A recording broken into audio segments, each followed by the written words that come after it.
Describe your involvement and your impressions about Medici II. My role in this conference was, as an undergraduate, to kind of sneak in the back door of every meeting. I had an opportunity to sit on a number of the different projects, to take notes at meetings 2 or 3 times a day for about 40 days, and to ask questions, whenever I thought that, to ask questions. One of the most exciting things for me about participating in this conference was watching academics who were veritable experts in their own fields work hard to prove themselves to outsiders. One of the projects I worked on was the hardening of the positive psychology variables. And it was exciting for me to watch these experts discuss how they were going to convince policymakers, attorneys, how they were going to convince real people that what they were doing was worthwhile. One of the most fascinating opportunities, or one of the most fascinating aspects of being part of this project was the ability to attend these afternoon lectures. We had experts come in from all different fields, and they talked with each other rather than at each other. And as an undergraduate, I'm used to being talked at, so this was a unique experience. 2 people came in from a tax software firm, and they differentiated for the first time ever for me the difference between a goal and a vision.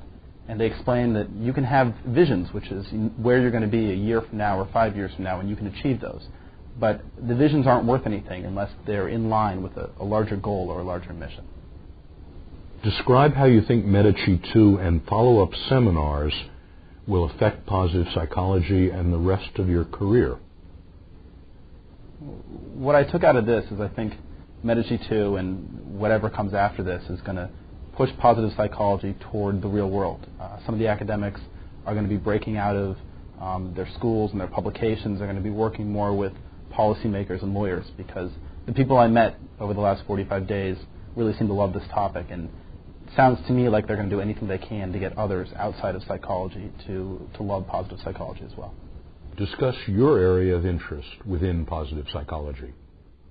Well, I'm an undergraduate at the University of Pennsylvania, and my area of study is bioethics.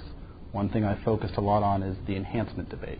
How do we make ourselves better? How do we use biotech, pharmaceuticals, other methods to enhance ourselves?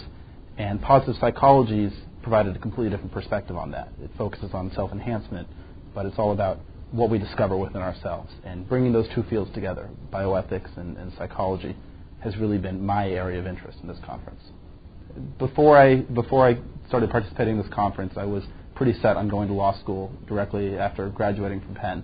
But now I'm thinking more about taking some time and working for a year or 2 or maybe 3 on one of these projects, on implementing them, to say that I've done something, that I've constructed something, that I've left something for others before I go off and continue my studies in law and in policy.